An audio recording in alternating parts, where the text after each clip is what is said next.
The Seattle skyline shimmered beneath a blanket of rain, its towering buildings vanishing into the mist like ghosts. From the top floor of the glass-paneled high-rise, Ethan Cole stood motionless, staring out into the downpour as if it held the answer to a question he hadn't yet asked. Behind him, the penthouse was silent. Too silent for a man who owned half the city. The only sound was the occasional sigh of wind brushing against the windows and the steady tick of the grandfather clock that once belonged to his father. It was nearly 3:30 a.m., the hour of the restless. Ethan's bare feet padded across the cold hardwood floor as he moved from the window to his desk, a modern slab of walnut and steel that looked more like a museum piece than something used for work. Sitting on it was a single envelope, plain and cream-colored, with no return address and a single word handwritten on the front. Ethan. He hadn't touched it in weeks, hadn't dared open it. Something about the way it felt, the weight of it, the neat, feminine handwriting, made his stomach tighten. He had tried to ignore it, just like he had ignored the dreams. But tonight, the dreams had clawed their way back stronger than ever. A woman standing in the rain, her long auburn hair sticking to her pale face, her eyes filled with something between sorrow and hope. She had whispered, "Come back." And he had woken, gasping for breath, heart pounding like a drum against his ribs. With a trembling hand, he reached for the envelope and slowly tore it open. Inside was a single sheet of thick, expensive paper. Just 2 lines. Amelia Warren, resting at Rose Hill Cemetery. His breath caught in his throat. The name was a whisper from the past, one he hadn't heard, hadn't allowed himself to hear, for over a decade. Amelia. For a moment, he forgot how to breathe. He sat back in the chair, the letter still in his hand, and let the memories, once he had buried so deep, begin to claw their way back. He didn't sleep after that. He couldn't. He just sat there, unmoving, the rain still drumming against the glass like a heartbeat. By the time the first light of dawn crept across the sky, soft and pearly gray, he was already dressed and walking out the door. The cemetery was quiet. Damp earth clung to his expensive shoes as he stepped out of the car. Rows of headstones stretched into the distance, some new and polished, others old and crumbling with time. A groundskeeper gave him a passing nod before disappearing behind a hedge. Ethan walked with no real direction, only the weight in his chest guiding him forward. It felt surreal, like walking through a dream he wasn't sure he wanted to wake from. It took him nearly an hour to find it. Amelia Grace Warren, 1986, 2022. Beloved mother, beloved artist. He stood frozen in front of the headstone, reading the name over and over again, as if expecting it to change, as if it couldn't possibly be her. Amelia, the woman he had loved more than he ever admitted. The woman he had walked away from for reasons he still struggled to justify. The woman who, apparently, had died 3 years ago without him even knowing. He knelt in the damp grass, his hand trembling as he reached out and touched the cold granite. His fingers traced her name as tears threatened to fall, but he fought them. He didn't deserve to cry. Not here. Not for her. He whispered her name like a prayer, like an apology. And that's when he heard it. You finally came. The voice was small, fragile, barely more than a whisper. He turned slowly, confused, and saw her. The little girl stood a few feet behind him, no older than 8 or 9. Her dark coat was soaked from the rain, her long hair sticking to her face. She was clutching a threadbare teddy bear to her chest. Her eyes, wide, brown, and impossibly familiar, were locked on his. "Excuse me," he said, his voice catching. She took a cautious step forward, her tiny boots squelching in the mud. "You finally came to visit Mommy." Ethan stared at her, confused. "I'm sorry. What did you say?" She tilted her head, as if surprised he didn't understand. "Mommy said one day you'd come. I waited. Every Sunday. Just like she said. And now you're here." He blinked, trying to comprehend. Who are you?" The girl frowned slightly, her eyes never leaving his. "I'm your daughter," she said, as if it were the most obvious thing in the world. The world shifted beneath him. Ethan stumbled back, almost falling. His mind reeled, trying to make sense of her words. "That's not possible," he muttered. No. I don't have a daughter." "Yes, you do," she said softly. "Mommy told me everything before she died. She said if I ever saw you, I should tell you. She said you were a good man, even if you made a mistake." He couldn't breathe. The child stepped closer and looked down at the grave. "She used to sit right here and talk to you, even though you weren't here. She said she forgave you." Ethan felt like he was dreaming again. No, worse. Like he'd been trapped in someone else's life, and only now was he waking up. He stared at the little girl, her eyes so much like Amelia's that it hurt to look at her. "What's your name?" he asked, barely able to form the words. "Leela," she said quietly. "Leila Grace Warren." The middle name was his, the same one Amelia used to tease him about, saying it made him sound like a British nobleman. He felt something inside him crack open. I didn't know," he whispered. "I know," she said simply. "Mommy said you didn't. But I still wanted to meet you. I wanted to see the man she loved." The air was thick with silence. The rain had finally stopped, but the sky remained a heavy gray. Ethan stared down at the grave, then back at the little girl who claimed to be his daughter. He didn't know what was real anymore. But something in her eyes told him this wasn't a mistake. Something deep in his soul told him this was the moment everything would change. Ethan didn't know how long he stood there, staring at the girl, Leela, trying to comprehend the weight of her words. The cemetery seemed to blur around them, the edges of reality softened by the ache in his chest and the bewilderment in his mind. This couldn't be real. He was a man grounded in facts, data, measurable outcomes. He'd built an empire with logic and precision. But nothing in his meticulously controlled world had prepared him for this. "I think you're mistaken," he finally said, though the words felt hollow. I never knew about you." Leela's gaze didn't waver. "I know you didn't. Mommy said you would say that." She looked down at the grave again, brushing away a fallen leaf from the headstone with careful fingers. "She said you left because you were scared." Ethan flinched. The words struck him like a slap. He wanted to deny them, to explain, to say it wasn't like that. But the truth was, he had been scared. He had been young, ambitious, terrified of vulnerability. Amelia had offered a kind of love that felt too real, too consuming, and instead of embracing it, he'd walked away without ever turning back. Where do you live?" he asked, his voice still thick. Leela shrugged, and for the first time, Ethan noticed how thin she looked beneath her oversized coat. Her cheeks were flushed from the cold, her shoes worn, and her teddy bear missing one eye. She didn't look like a child raised in comfort. "Sometimes I stay with Miss Jenny at the flower shop," she said. "Sometimes I sleep in the back room when it's too cold, but she says it's only for a little while, until I find someone." "Find someone?" Ethan's voice caught.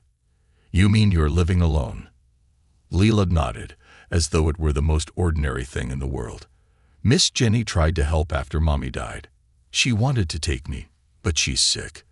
The people from the city came and said I had to go with them, but I ran away. I didn't want to go. Mommy told me to wait for you." His heart sank. He felt like the ground beneath him had opened up and swallowed every ounce of air. A child, his child, was wandering the streets of Seattle, alone, waiting for a father who didn't even know she existed. The guilt was suffocating. Ethan looked back at the headstone, his mind a whirlwind of questions and regrets. Why hadn't Amelia told him? Why had she chosen to face everything alone? And how had he never known? "Come with me," he said suddenly, surprising even himself. Leela blinked. "Where?" "To somewhere warm, somewhere safe," Ethan said. "You shouldn't be here alone. Not like this." She hesitated, clinging to her teddy bear as though it were a shield. "You're not going to take me to those city people, are you?" No. He crouched down so they were eye level. I promise, Layla. I just want to help. I need to. I should have helped a long time ago. There was a long pause. She studied him with those eyes. Amelia's eyes. Eyes too wise for her age. Finally, she gave a small nod. Ethan reached out his hand, and Leela slipped her small, cold fingers into his. The ride back to the city was quiet. Lila sat in the passenger seat, hugging her teddy bear, her eyes wide as she took in the car's sleek interior. Ethan didn't speak. His mind was racing. Every now and then, he glanced sideways at her, still trying to reconcile what was happening. She looked so much like Amelia. The same shaped eyes, the curve of her chin, even the way she tilted her head when deep in thought. The resemblance was haunting. Back at the penthouse, the warmth hit them the moment they stepped inside. Lila stood at the entrance, eyes wide, boots dripping on the marble floor. Everything about the space was cold, sterile, and perfectly arranged. Ethan had designed it to be a fortress of solitude, a place where no one could touch him. And now, here she was, tracking mud onto his pristine floor and somehow making the place feel human for the first time. "Is this your house?" she asked, glancing up at him. "Yeah," he said quietly. "It is. It's really big." Ethan offered a small smile. "Yeah, I guess it is." She wandered to the massive windows, looking out at the sprawling city. "Mommy painted this view once," she said. She said the lights looked like dreams people hadn't caught yet. Ethan froze. He remembered that painting. He'd seen it in a gallery years ago, tucked away in the corner. Unsigned, anonymous, but unmistakably hers. He hadn't bought it, hadn't even approached the gallery owner. He'd just stood there, staring at it for nearly 20 minutes before walking out. "You're not lying, are you?" she asked suddenly, turning to him. "You're really my dad?" Ethan didn't answer right away. Instead, he walked to the bookshelf and pulled down an old photo album, one of the few personal things he'd kept over the years. Inside were pictures of his college days, and among them, buried near the back, were photos of Amelia, her painting in the park, her laughing at something off camera, the two of them standing together in the sun, her hand resting lightly on his chest. He handed it to Leela. She flipped through the pages slowly, and when she came to a photo of Amelia smiling into the camera, her fingers stopped. "That's her," she whispered. "That's Mommy." Ethan sat beside her, emotions crashing over him in waves. She was incredible. "She loved you," Leela said simply, "even when she was sick. She used to tell me stories about you." He closed his eyes, pain washing over him. "I don't deserve that." "She didn't care," Leela said. "She said sometimes people leave not because they don't love you, but because they're afraid to stay." The words gutted him. He reached out, gently brushing a strand of hair from her face. "I didn't know about you, Leela. I swear to you. If I had." She nodded. "I believe you." And somehow, those 3 words made the crushing weight on his chest ease just a little. That night, Leela slept in the guest bedroom. Ethan stood in the hallway, watching through the slightly cracked door as she curled up on the edge of the bed, her teddy bear clutched tightly to her. The light from the hallway cast a soft glow across her face, and he saw Amelia in every angle, every breath. He felt something stir in him, something he hadn't felt in a long, long time. A sense of purpose, of connection. This child, this little soul, had waited for him, and now that she had found him, he would never let her go. The next morning, Ethan woke up before the sun had even risen, a strange stillness filling the air around him. It wasn't the same silence that usually haunted his penthouse. This one was softer, warmer somehow, as though the entire space had taken a deep breath after holding it in for years. He sat at the edge of his bed, his thoughts tangled like wires. Too many, too fast, all pulling in different directions. The girl sleeping in the guest room. Lila, his daughter. The word still felt foreign in his mind. He rose quietly, and walked barefoot to the kitchen, making coffee on autopilot. The bitter aroma filled the room as he leaned against the counter, watching the dark city slowly shift into day. What was he supposed to do now? He had spent years perfecting his detachment.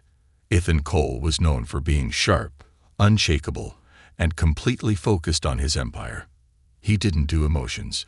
He didn't do family. But that little girl had cracked something open in him. And now that the flood had started, there was no stopping it. He poured a second cup of coffee without even thinking about it. Just as he was setting it down, he heard soft footsteps padding across the floor.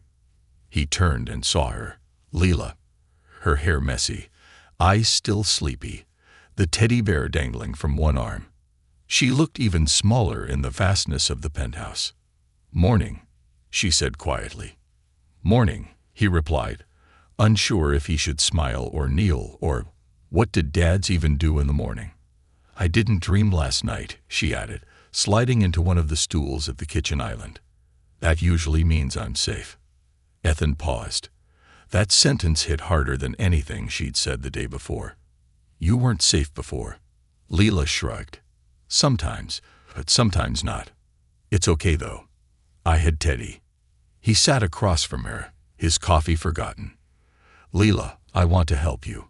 Really help you. But I need to understand.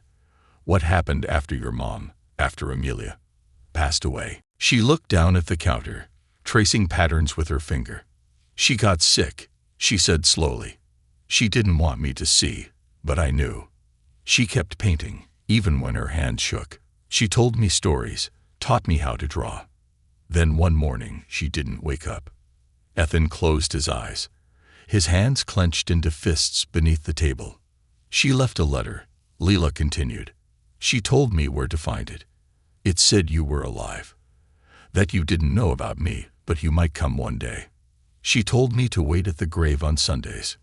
1,000 thoughts raced through Ethan's mind. Why hadn't Amelia reached out to him? Why suffer in silence? Why let a child carry so much? "Did anyone else know about me?" he asked, his voice hoarse. "Miss Jenny did. She owns the flower shop by the cemetery. Mommy was her best friend. She tried to take care of me, but the people from child services said she was too old and too sick. They wanted to send me to a place with strangers." "So you ran," he whispered. Leela nodded. "I had to. Mommy didn't want me to go to strangers. She wanted me to find you." Ethan leaned forward, elbows on the table, burying his face in his hands. This wasn't just a story. It was a storm he had helped create by walking away all those years ago. Leela slid off her chair and walked around the island. Without a word, she wrapped her arms around him. Small, gentle, and unexpectedly strong.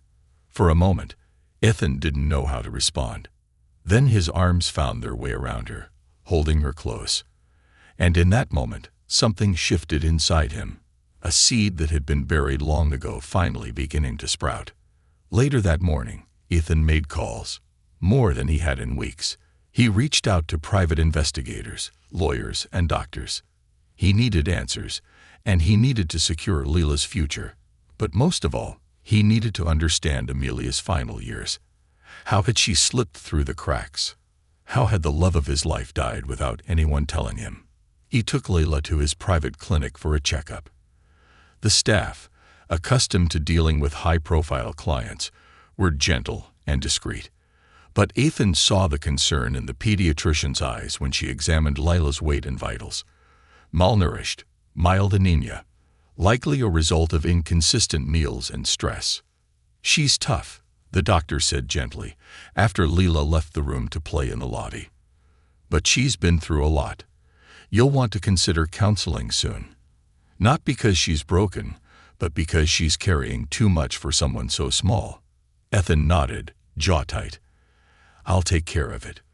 When they got back to the penthouse that evening, Leela explored more freely. She ran her hands along the piano in the corner, picked up a coffee table book about architecture, and asked if the giant television could play cartoons. Ethan showed her how to use it, marveling at how easily she brought life into every corner of the cold, sleek space. That night, after dinner, takeout, since Ethan's idea of cooking extended to reheating coffee, Leela sat on the sofa sketching in a notebook he found buried in a drawer. She was quiet, focused, her pencil gliding across the page with the ease of someone who had drawn her whole life. Ethan watched from the kitchen, pretending to read an email. But really, he was watching her hand movements, the way she chewed her lip while shading, the way she tilted her head just like Amelia used to. His heart ached. When she was done, she held up the sketch. It was a drawing of the view from the window, but not just the buildings. She had drawn the clouds, the raindrops, even the soft glow of the city lights. And in the corner, two tiny stick figures stood side by side. "That's us," she said, pointing. "You and me, looking out at the world." Ethan swallowed hard. "It's beautiful," he said, "just like your mom's." She smiled, a shy, crooked smile that made his chest ache. "She taught me." He walked over and sat beside her. "Leela, do you want to stay here with me?" Her face lit up like sunrise. "Really? If you want to. I'll have to go through the proper channels, make everything official. But I want to. I want you here with me." She didn't say anything, just leaned over and hugged him again. No hesitation this time, just quiet trust. As he held her, Ethan felt the stirrings of something new. A second chance. A chance to make things right, not just for Leela, but for himself. The life he built was flawless on paper, but empty in practice. Now, here was this little girl, his daughter, rebuilding him without even knowing it. And as the rain tapped gently against the windows again, he made a silent vow. He wouldn't run this time. He would stay. He would fight. He would be the father she had waited for all her life. The next few weeks changed everything. Ethan Cole, once the man who kept his world neat and tightly sealed, found himself waking to the sound of laughter. Real laughter, not the echo of a memory or the faint remnant of a dream, but something alive, bright and startlingly pure. Lila was adapting to the new life in the penthouse with a kind of silent resilience, as though she was both grateful and cautious, hopeful, but afraid it would all be snatched away. Ethan noticed the small things first. She never asked for anything. Not toys, not clothes, not treats. She was polite to a fault, always waiting for permission before doing even the simplest things, like opening a cupboard or turning on the TV. Her manners were too perfect, like someone who had learned early on not to upset the world around her. One night, he caught her folding her pajamas neatly and placing them on the edge of the bed, as if someone might scold her for being messy. The sight broke him in a way nothing else had. This child, his daughter, had lived in the cracks of the world, and now she was trying to survive in his, still holding her breath, waiting for the rug to be pulled out from under her again. Ethan realized then, giving her a warm bed and food wasn't enough. She needed safety. She needed trust. She needed to believe this life wasn't temporary. He made her breakfast every morning, though his cooking skills were laughable. Burnt toast became their running joke. One morning, she scribbled a tiny Chef of the Year certificate in her sketchbook and gave it to him at the table. He taked it to the fridge like it was a priceless painting. She was healing, slowly. But so was he. Ethan began piecing together Amelia's last years. His private investigator found records of her working under a pseudonym, Mia Grace, selling art in small galleries, teaching part-time, living modestly in a rented apartment on Capitol Hill. She had never asked for help, never reached out. Her medical records told the rest of the story. Stage 4 ovarian cancer, diagnosed late, treated quietly. She'd fought alone. Ethan read the reports in stunned silence, his heart heavy with guilt. How had he never known? How had she slipped away without a single word? One afternoon, he visited the apartment where she and Leela had lived. The landlord was kind, remembered Amelia as the quiet painter with sad eyes. The walls of the apartment still bore faint outlines of where canvases had once leaned. Ethan ran his fingers along the edge of the window frame. imagining her standing there with a brush in hand, Layla playing nearby. He left with a box of old belongings the landlord had kept, some paintings, a journal, a child's sweater, and a bundle of letters Amelia had never mailed. Back at home, he waited until Leela was asleep before opening the journal. Inside were fragments of her thoughts, scattered like constellations across the pages. I still dream of him sometimes, not because I'm holding on, but because a part of me never let go. She asks me why we don't have a dad. I tell her he's out there, doing something important. It's easier than saying he walked away. If he ever comes back, I hope he sees her. I hope he really sees her. Ethan closed the book and stared at the ceiling. He had spent years chasing perfection, fortune, control, trying to build a life so solid no one could hurt him. But in doing so, he'd missed the most important parts of life entirely. The next day, he sat down with his legal team to begin the formal adoption process. Though he was her biological father, he wanted everything official, secure, unshakable. Lila would have his name, his protection, and his home. Forever. He also called a therapist, a child psychologist who specialized in grief and trauma, and arranged for Leela to meet her once a week. At first, Leela was quiet during the sessions, drawing instead of speaking. But slowly, she began opening up, sharing small bits of her story, her fears, her memories of Amelia. "Mommy said I was her masterpiece," she told the therapist one day. Ethan overheard it from a hallway, and it undid him. They began visiting the cemetery together every Sunday. Lila would bring flowers, daisies, Amelia's favorite, and sit quietly, talking to her mother in whispers Ethan couldn't hear. He would sit beside her, sometimes in silence, sometimes sharing stories about the woman he had once loved and foolishly let go. "I didn't deserve her," he said one morning, tracing the letters on the gravestone. Leela, now more confident, more rooted in her new life, leaned against him and said, "She forgave you. She just wanted you to find me." And in that moment he knew. He couldn't change the past, but he could honor it, and he could fight like hell to never fail this child again. At home, Leela started decorating her room. She painted stars on the ceiling, tiny glowing constellations that lit up at night.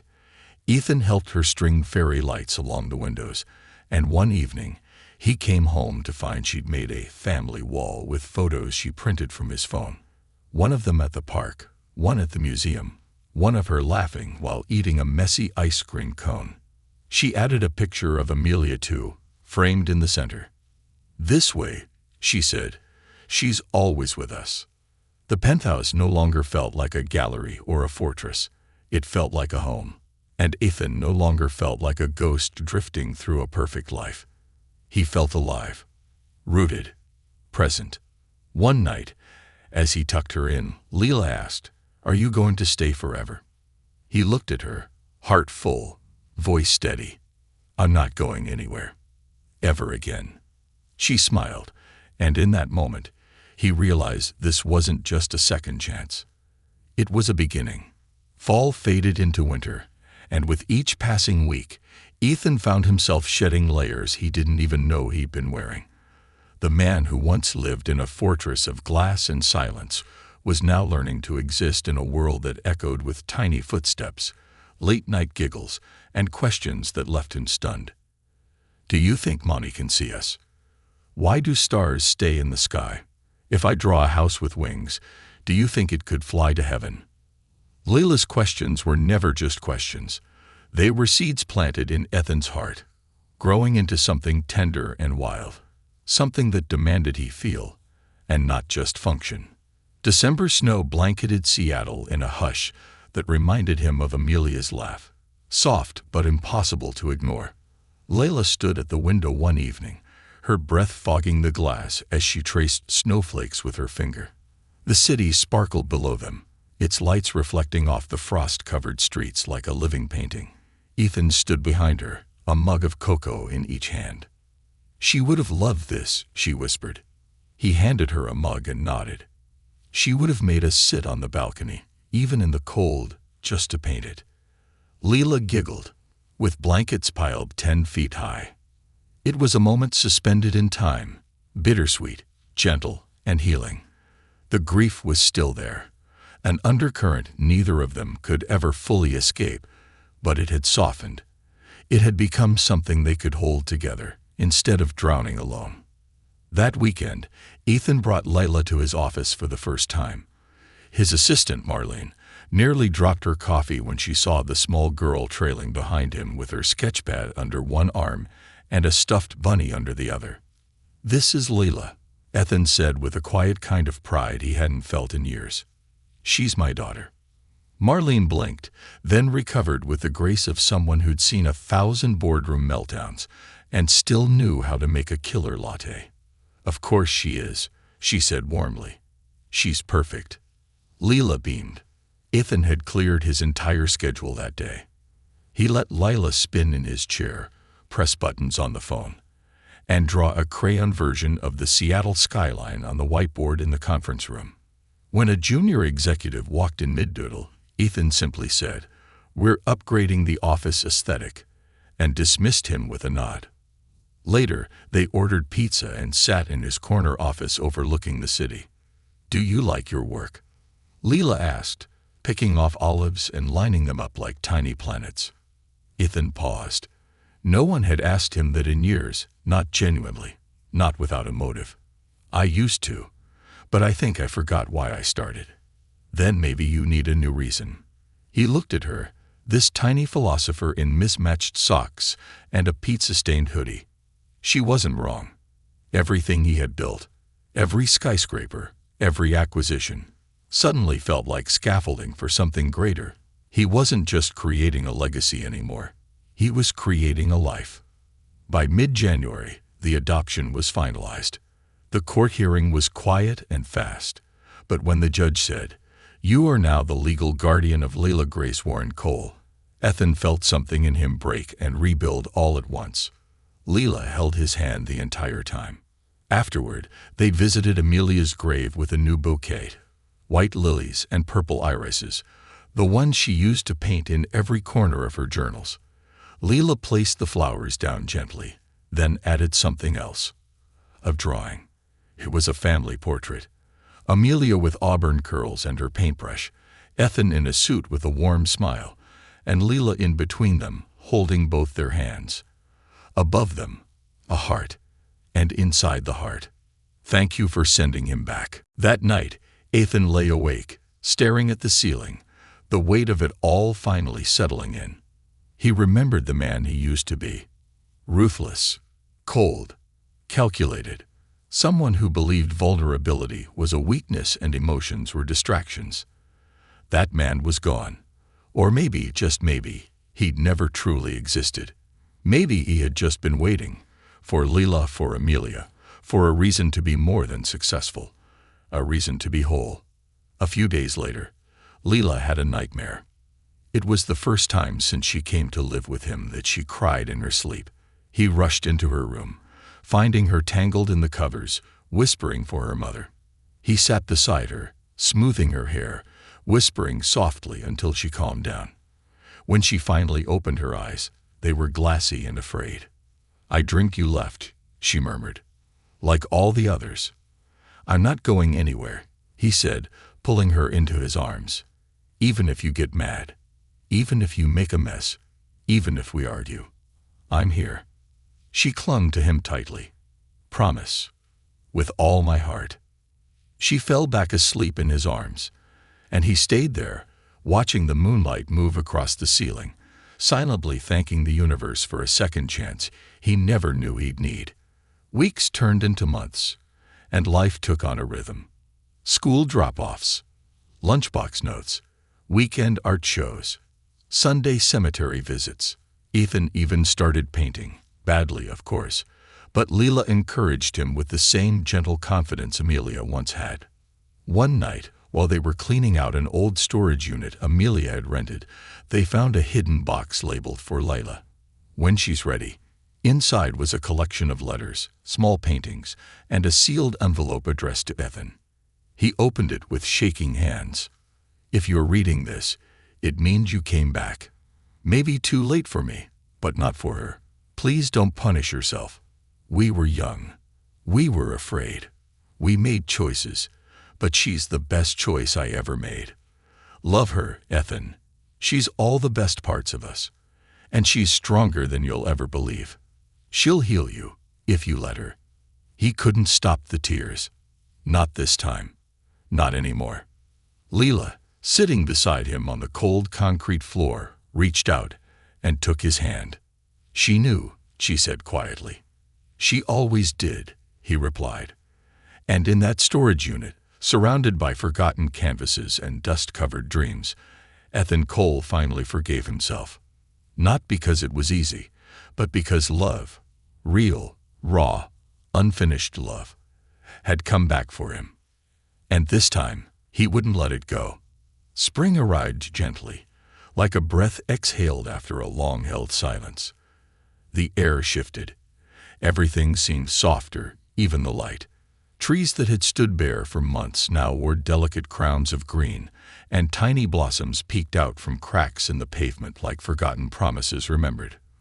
For Ethan and Leela, it marked one full year since the day they met, a chance encounter in a quiet cemetery that had changed everything. Ethan had planned something special for the anniversary, though he hadn't told Leela. Not yet. He had quietly worked with a local artists' co-op to organize an exhibit, a retrospective of Amelia Warren's work. He'd tracked down collectors, contacted old galleries, even visited a few people who had bought Amelia's paintings under her pseudonym. The process had been long, painful, and unexpectedly joyful. People remembered her. They remembered her kindness, her quiet strength, her talent that slipped into the world like light under a door. He wanted Leela to see that her mother wasn't just someone who had loved fiercely. She was someone who had lived fiercely, and her art had mattered. The gallery was bathed in golden light the day of the show. Canvases lined the walls. Watercolors, sketches, and oils. Portraits, abstracts, and several paintings that Ethan had never seen before. A small girl with wild curls and solemn eyes, over and over again, painted in different lights and moods. Lila. Even before she was born, Amelia had been dreaming her into the world. Ethan brought Leela in, her hand tucked into his. Her eyes widened. "What is this?" "It's your mother's world," he said softly. "And it's yours too." Leela moved slowly from painting to painting, touching the frames gently with her fingertips as though afraid the colors would vanish. People began to filter in. Friends of Amelia's from the past, artists who had known her briefly, collectors who spoke of her work like it was a secret they'd treasured. Lila listened quietly as strangers told stories about her mother. How she used to hum while she painted, how she donated artwork to shelters, how she believed colors had emotions. Ethan stood back, watching Layla glow in her mother's memory. The moment was more than full, it was overflowing, a seam between the past and the future quietly stitching itself closed. Later, as the crowd thinned and twilight melted across the gallery windows, Leela stood before the final painting. It was the largest of them all, a portrait of her, Amelia, and, surprisingly, Ethan. Though Amelia had never painted him during their time together, this image had somehow come into existence. It was imagined, dreamed. In the painting, they stood in a sunlit field, hands linked, eyes forward. "She hoped for this," Leela whispered. Ethan nodded. She did more than hope. She believed in it. They stood there for a long time, wrapped in silence thick with memory and meaning. For the first time, Ethan didn't feel the ache of regret. He felt grateful. Grateful that the road had wound its strange, painful way back to this moment. That he had been given the chance to return, not to the past, but to a future that was still being written. As spring deepened, so did their bond. Mornings were no longer quiet affairs with coffee and silence. Now they were filled with cereal box riddles, music blasting during breakfast, and Leela's voice floating through the halls as she practiced lines for her school play. Ethan drove her to school every morning and picked her up every afternoon. No chauffeurs, no assistants, Just the two of them, windows down, wind in their hair, singing off-key to songs they barely knew. On weekends, they painted together. Ethan's canvases were still chaotic disasters, but Leela praised them like they were masterpieces. "You're improving, Dad," she'd say with a grin. "This one only looks slightly like a sandwich that exploded." They built routines, weekly movie nights, Tuesday tacos, Sunday cemetery visits where they brought new flowers and fresh stories. Lila never let her mother fade into the past. She kept her alive in everything they did, and Ethan followed her lead, finding that love, when nurtured, never really disappears. It just changes form. Then one day, a letter arrived. Handwritten. No return address, just his name on the envelope. Inside was a note from a woman named Claire, Amelia's old friend, one Ethan had never met. "She used to talk about you every time the moon was full. Said she never stopped loving you, even when it hurt. Said if you ever came back, she'd forgive you. She hoped you'd find your way to her daughter. That was her last wish. She didn't want anger or blame. She wanted peace, and you gave that to her. You gave her peace, Ethan. And you gave Leela a future." Ethan folded the letter and stared out the window for a long time, the weight of it pressing into his chest like a heartbeat he'd forgotten to count. He'd come full circle, not perfectly, not without stumbles, but fully, completely.